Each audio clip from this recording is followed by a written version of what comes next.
Hello, you're listening to Abstract AF. I'm Sneha Jaiswal, and I'm going to be talking about the fiction book The Discomfort of Evening by Marieke Lucas Rijneveld. Now, originally written in Dutch, I obviously read an English translation by Michelle Hutchison. I guess I'll have to admit that I bought the book without knowing anything about it. I was browsing for something else, and it showed up on recommendations, and the title was obviously intriguing, The Discomfort of Evening.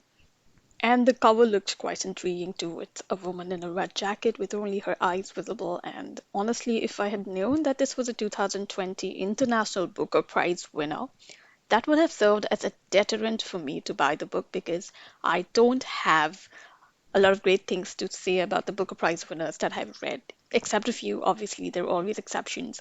So, anyway, let me just read the blurb of this book, which does a good job of summarizing what the book is about. 10-year-old Jazz has a unique way of experiencing her universe. The feeling of udder ointment on her skin as protection against harsh farmyard winters. The texture of green warts like capers on migrating toads. The sound of blush words that are not in the Bible.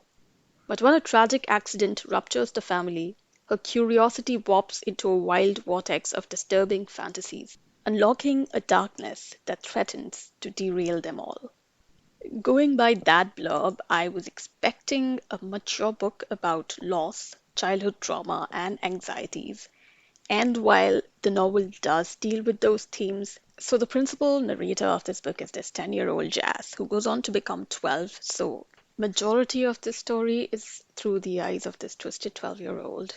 And her parents are weird and religious, the kind of parents who neglect their children. I mean, of course, sure, they take the kids to church on Sundays. They put food on their table and also get them to do a lot of chores around the farm. In fact, I would go as far as saying that Jazz and her siblings are treated like free laborers by their dad.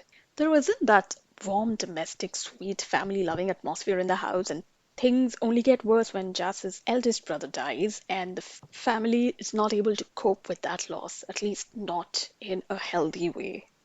So Jazz feels distant from her parents. There are times when she misses her parents, even though they're all in the same roof. The story is grim, and Jazz obsesses needlessly about sex and violence and indulges in self harm. And I totally get it. Children can be extremely cruel, not just to others, but to themselves. I felt like the imagery of a lot of things was just too repetitive. Jazz is excessively obsessed about sex, violence, and buttholes. And I mean, it's not even funny. It just gets like gross when you're reading it. It's a 12-year-old who likes to pick her nose and eat her snot. At the same time, she's thinking if these things that sound like you're reading the diary of a tortured soul who's in their early 20s or late teens, definitely not someone who's just 10 or 12. And Jazz, in fact, not just thinks about bizarre things, she takes pleasure in causing pain to smaller animals.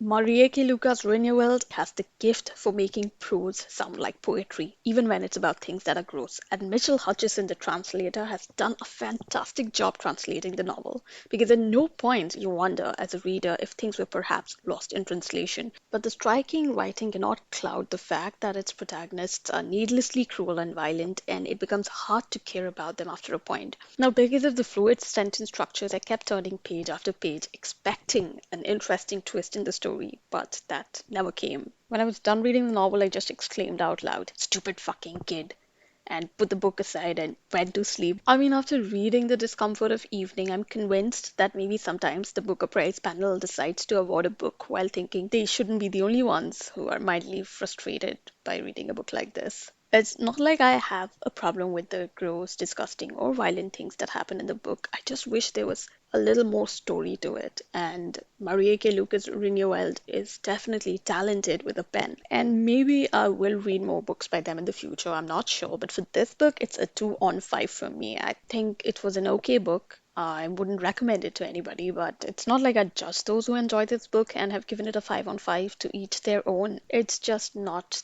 my kind of contemporary fiction. And yeah, that's all from me. Talk to you the next time.